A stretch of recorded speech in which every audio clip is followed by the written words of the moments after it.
Ketika negara tak mampu lagi melindungi warganya dari ancaman gerombolan pemberontak. Siapa yang mampu menahan gejolak emosi, rasa pilu, perih yang sangat menyayat hati melihat saudaranya sesama anak bangsa yang dibunuh oleh tikus-tikus gerombolan itu secara sadis, keji, dan biadab. Saudaraku sesama anak bangsa, hampir setiap saat dalam kurun waktu yang sangat singkat, kita selalu dihebohkan dengan pemberitaan media sosial tentang pembunuhan secara keji, sadis, dan biadab oleh para tikus-tikus gerombolan OPM.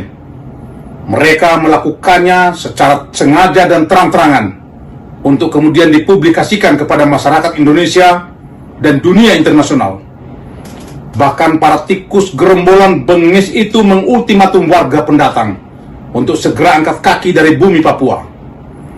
Jika tidak, maka mereka akan menjadi target pembantaian selanjutnya. Mereka menyatakan dirinya sebagai TPNPB OPM yang telah mendeklarasikan dan mendirikan negara dalam negara dengan mengibarkan bendera bintang kejoranya.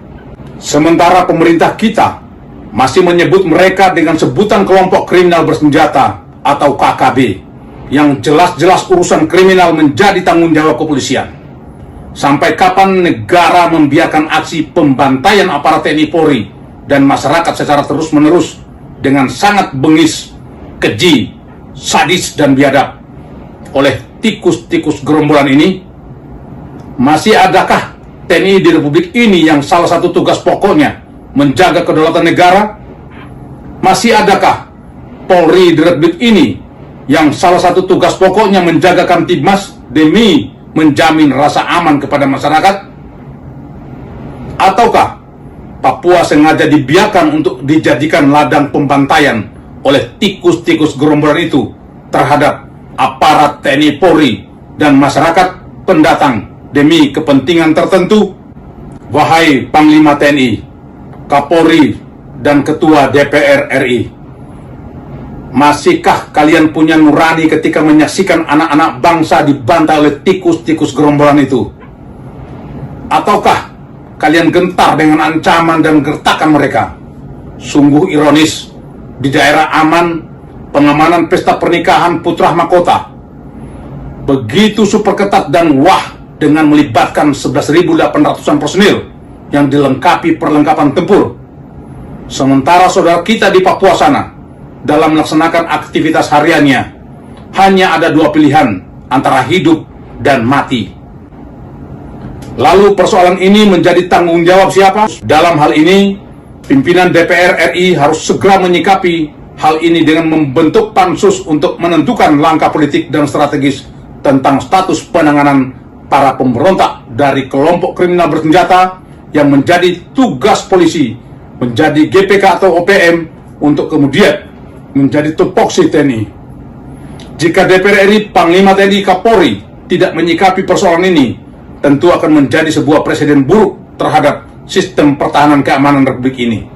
Dan tentu akan muncul keraguan publik bahwa TNI Polri antara ada dan tiada.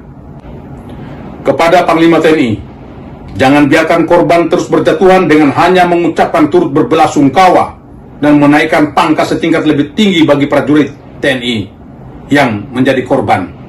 Rakyat Indonesia butuh kenyamanan dan keamanan di negeri tercinta ini. Harga diri dan martabat bangsa ada pada institusi TNI yang dibanggakan oleh rakyat. Jangan mau dilecehkan oleh tikus-tikus gerombolan pemberontak itu seolah TNI kecil dan tak punya keberanian dalam bersikap. Kami, para mantan TNI yang tergabung dalam Serdadu Ekstrim Matra Nusantara, siap menunggu arahan untuk turut ambil bagian dalam tugas mulia menegakkan kedaulatan negara untuk menumpas tikus-tikus gerombolan pemberontak itu. Bekali kami dengan perlengkapan tempur seperti yang pernah kami gunakan saat berdinas dulu. Kami hanya tidak ingin melihat harga diri bangsa dan negara dilecehkan oleh para pengkhianat bangsa itu. Kami hanya tidak ingin melihat dan mendengar lagi anak-anak bangsa, baik TNI Polri ataupun masyarakat, menjadi korban sia-sia dari para tikus-tikus gerombolan itu. sebagai wujud kecintaan dan kepedulian kami terhadap bangsa ini. Salam nasionalis sejati. Dengan saya, Ruslan Buton, Panglima Serdadu Ekstrim Matra Nusantara.